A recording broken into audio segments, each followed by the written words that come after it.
അങ്ങനെ 2026 അതായത് ഈ പുതുവർഷത്തിലെ ആദ്യഘട്ടത്തെ ക്ഷേമ പെൻഷൻ വിതരണം 26-ാം തീയതി മുതൽ വിതരണം ആരംഭിക്കുമെന്നാണ് നിലവിൽ ലഭിക്കുന്ന റിപ്പോർട്ടുകൾ. സംസ്ഥാന ബഡ്ജറ്റ് 29-ാം തീയതിയാണ്. ആ ദിവസങ്ങളിലെല്ലാം തന്നെ പെൻഷൻ വിതരണം ഉണ്ടായിരിക്കും. 2000 രൂപ വീതം ജനുവരി മാസത്തെ സഹായം നമ്മുടെ ബാങ്ക് അക്കൗണ്ടിലേക്കും കൈകളിലേക്കും 63 ലക്ഷത്തോളം വരുന്ന വ്യക്തികൾക്കായിരിക്കും കൈമാറുക. വിവിധ രേഖകൾ കൊടുക്കാനുള്ളവരുടെ ലിസ്റ്റ് കഴിഞ്ഞ ദിവസങ്ങളിൽ സർക്കാർ പ്രസിദ്ധീകരിച്ചിരുന്നു. എങ്കിൽ പോലും ആ ലിസ്റ്റ് പരിഗണിക്കാതെ എല്ലാവർക്കും ഈ പ്രാവശ്യം സഹായമുണ്ട്. എന്നാൽ ഫെബ്രുവരി മാസം മുതൽ ഇതിൽ പലർക്കും ആനുകൂല്യം തടസ്സപ്പെടുകയും ചെയ്യും. രേഖകൾ സമർപ്പിക്കാൻ ചിലർക്ക് സമയം അനുവദിച്ചിട്ടുള്ളത് ജനുവരി മാസം 30-ാം തീയതിയും ഇനി അതോടൊപ്പം തന്നെ മറ്റു ചിലർക്ക് ജൂൺ മാസം 30-ാം തീയതി വരെയും സമയം അനുവദിച്ചിട്ടുണ്ട്. എല്ലാ കാര്യങ്ങളും നമ്മൾ ശ്രദ്ധിക്കണം. നമ്മുടെ വീടുകളിൽ പെൻഷൻ ലഭിക്കുന്നവരുണ്ടെങ്കിൽ ഈ കാര്യങ്ങൾ അറിയാതെ പോകരുത്. അതുകൂടി ഒന്ന് ചുരുക്കി പറയുകയാണ്. ഏറ്റവും ആദ്യത്തേത് വരുമാന സർട്ടിഫിക്കറ്റുമായി ബന്ധപ്പെട്ടാണ്. നാളിതുവരെ ആയിട്ട് വരുമാന സർട്ടിഫിക്കറ്റ് ഏൽപ്പിക്കാത്തവർ മാത്രം ഇത് ഏൽപ്പിച്ചാൽ മതി. കാരണം ഒരിക്കൽ മുമ്പ് നമ്മളിത് സമർപ്പിച്ചിട്ടുള്ളവരാണ്, അല്ലെങ്കിൽ പെൻഷൻ അപേക്ഷ വയ്ക്കുന്ന സമയത്ത് വരുമാന സർട്ടിഫിക്കറ്റ് കാണിച്ചിട്ടുള്ളവരാണ്. ഈ വരുമാന സർട്ടിഫിക്കറ്റിലെ വരുമാനം ഉൾപ്പെടെയുള്ള കാര്യങ്ങൾ സേവനയുടെ പെൻഷൻ വെബ്സൈറ്റിൽ കാണും. അത് സ്റ്റാറ്റസ് പരിശോധിച്ചാൽ നമുക്ക് കാണാനായിട്ട് സാധിക്കും. എത്ര രൂപയായിരുന്നു അന്ന് നമുക്ക് ആ വരുമാന സർട്ടിഫിക്കറ്റിൽ ഉണ്ടായിരുന്നത്, അതെല്ലാം തന്നെ സേവനയുടെ സൈറ്റിൽ ഉണ്ടാകും. സേവനയുടെ സൈറ്റിൽ ഇനി വരുമാന സർട്ടിഫിക്കറ്റ് കാണുന്നില്ല എന്നുണ്ടെങ്കിൽ, അതായത് വരുമാന സർട്ടിഫിക്കറ്റ് സമർപ്പിച്ചിട്ടില്ല എന്നാണ് സ്റ്റേറ്റസിൽ കാണുന്നതെങ്കിൽ, നമ്മൾ ഈ വരുമാന സർട്ടിഫിക്കറ്റ് ഏൽപ്പിക്കേണ്ടത് സാമൂഹ്യ സുരക്ഷാ പെൻഷൻ വാങ്ങുന്നവർ മാത്രമാണ്. ക്ഷേമനിധി ബോർഡ് വഴി പെൻഷൻ ആനുകൂല്യങ്ങളൊക്കെ ലഭിക്കുന്നവരാണെങ്കിൽ അവരിത് കാണിക്കേണ്ട ആവശ്യമില്ല. അല്ലാത്ത പെൻഷൻ സ്കീം കൂടി, അതായത് വാർദ്ധക്യ പെൻഷൻ, വിധവാ പെൻഷൻ, ഭിന്നശേഷി ആനുകൂല്യങ്ങൾ, അതോടൊപ്പം തന്നെ അവിവാഹിതരായിട്ടുള്ള സ്ത്രീകൾക്ക് ലഭിക്കുന്ന സഹായം, അങ്ങനെ വിവിധ മേഖലകളിൽ ആനുകൂല്യം വാങ്ങുന്നവരാണ് രേഖകൾ ഹാജരാക്കേണ്ടത്. ഒരിക്കൽ ഈ ഒരു വരുമാന സർട്ടിഫിക്കറ്റ് സമർപ്പിച്ചതായിട്ട് കാണിച്ചിട്ടുണ്ടെങ്കിൽ കൊടുക്കേണ്ട ആവശ്യമില്ല. ഇനി അതോടൊപ്പം തന്നെ സ്ത്രീ ഗുണഭോക്താക്കളുടെ കാര്യം എടുക്കാം. വിധവാ പെൻഷൻ വാങ്ങുന്നവരും അവിവാഹിത പെൻഷൻ വാങ്ങുന്നവരുമാണ് നോൺ റീമാരേജ് സർട്ടിഫിക്കറ്റ് ഹാജരാക്കേണ്ടത്. ഇതിലുള്ള പരമാവധി സമയം ജനുവരി മാസം 31-ാം തീയതി വരെയാണ്. ഇത്തരത്തിൽ വരുമാന സർട്ടിഫിക്കറ്റ് ആവശ്യപ്പെടുന്നവർ അത് കൃത്യമായിട്ട് സമർപ്പിക്കാനായിട്ട് ശ്രദ്ധിക്കുക.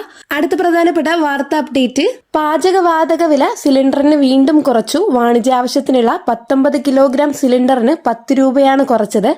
തുടർച്ചയായ 2-ാം മാസമാണ് പൊതുമേഖല എണ്ണ വിതരണ കമ്പനികൾ LPG സിലിണ്ടറിന്റെ വില കുറയ്ക്കുന്നത്.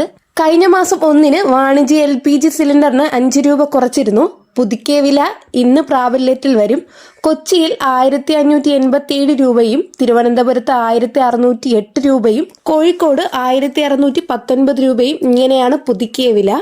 വാണിജ്യ LPG സിലിണ്ടറിന്റെ വില കുറച്ച തീരുമാനം ഹോട്ടൽ, റെസ്റ്റോറന്റ്, തട്ടുകടകൾ തുടങ്ങിയവയ്ക്ക് നേട്ടമാകും. അതേസമയം ഗാർഹിക LPG സിലിണ്ടറിന്റെ വില കുറയ്ക്കാൻ എണ്ണ കമ്പനികൾ തയ്യാറായിട്ടില്ല. ഗാർഹിക സിലിണ്ടറിന് ഏറ്റവും ഒടുവിൽ വില പരിഷ്കരിച്ചത് 2024 മാർച്ച് 8-നാണ്. ഇതുകൂടാതെ ഗ്യാസ് വിതരണത്തിൽ പ്രധാന മാറ്റം വരുന്നത് ഇക്വൈസ് നിർബന്ധമാക്കിയതിലൂടെയാണ്. ഇത് ആധാർ ഉപയോഗിച്ച് വെരിഫൈ ചെയ്ത് വ്യാജ കണക്ഷനുകൾ ഒഴിവാക്കുവാനും സബ്സിഡി ദുരുപയോഗം തടയാനും ലക്ഷ്യമിടുന്നു. ചെയ്യാത്തവർക്ക് ഓൺലൈൻ ബുക്കിംഗ് തടസ്സപ്പെടാം, സബ്സിഡി നഷ്ടപ്പെട്ടേക്കാം. അതിനാൽ എത്രയും പെട്ടെന്ന് തന്നെ ഗ്യാസ് ഏജൻസിയിൽ പോയി ആധാർ ബയോമെട്രിക് വെരിഫിക്കേഷൻ പൂർത്തിയാക്കണമെന്നാണ് നിലവിലെ റിപ്പോർട്ടുകൾ.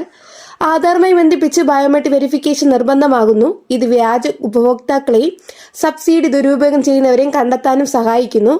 ഇതുകൂടാതെ EKYC പൂർത്തിയാക്കാത്തവർക്ക് ഓൺലൈനായിട്ട് സിലിണ്ടർ ബുക്ക് ചെയ്യാനും സാധിക്കുന്നതല്ല. സബ്സിഡി ലഭിക്കുന്നവർക്ക് EKYC നിർബന്ധമാണ്. ഇത് ചെയ്തില്ലെങ്കിൽ സബ്സിഡി നിർത്തലാവുന്നതാണ്. ഇത് പ്രത്യേകിച്ചും പ്രധാനമന്ത്രി ഉജ്ജ്വല യോജനയിൽ ഉൾപ്പെട്ടവർക്ക് ഇത് പ്രധാനമായും ചെയ്യേണ്ട ഒരു കാര്യം തന്നെയാണ്. ഏജൻസിയിൽ പോയി സിലിണ്ടർ എടുക്കുന്നവർക്ക് 33 രൂപ കിഴിവ് ലഭിക്കുന്നുണ്ട്. എന്നാൽ പലർക്കും ഇതിനെക്കുറിച്ച് അറിവില്ലാത്തതാണ് സത്യം. നിങ്ങളുടെ ഗ്യാസ് ഏജൻസിയിൽ ആധാർ കാർഡുമായിട്ട് പോയി ബയോമെട്രിക് വെരിഫിക്കേഷൻ പൂർത്തിയാക്കുക. സബ്സിഡി നഷ്ടപ്പെടാതിരിക്കാനും ഓൺലൈൻ ബുക്കിംഗ് തടസ്സപ്പെടാതിരിക്കാനും ഇത് അത്യാവശ്യമാണ്. അപ്പോൾ ഇത് ചെയ്യാത്തവർ എത്രയും വേഗം തന്നെ ഈ ഒരു EKYC പൂർത്തീകരിക്കാനായിട്ട് ശ്രദ്ധിക്കുക. അടുത്ത പ്രധാനപ്പെട്ട വാർത്താ അപ്ഡേറ്റ്, PM കിസാൻ 22ാമത്തെ ഗഡു അക്കൗണ്ടിലേക്ക് 2000 രൂപ എത്താൻ ഈ കാര്യങ്ങൾ ശ്രദ്ധിക്കണം.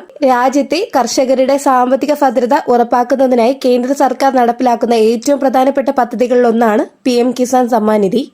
ഈ ഒരു പദ്ധതിയിലേക്ക് തുക 2000 രൂപ വീതമുള്ള 3 തുല്യ ഗഡുക്കളായിട്ട് നേരിട്ട് കർഷകരുടെ ബാങ്ക് അക്കൗണ്ടിലേക്ക് കൈമാറുന്നു.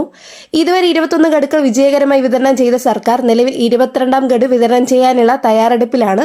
പദ്ധതി ആരംഭിച്ച് ഇതുവരെ ഏകദേശം 4.09 ലക്ഷം കോടി രൂപയിലധികമാണ് കർഷകർക്ക് കൈമാറി കഴിഞ്ഞത്. PM കിസാൻ പോർട്ടലിൽ കൃത്യമായ ഭൂമി വിവരങ്ങൾ, ആധാർ വിവരങ്ങൾ, EKYC എന്നിവ നിർബന്ധമാണ്.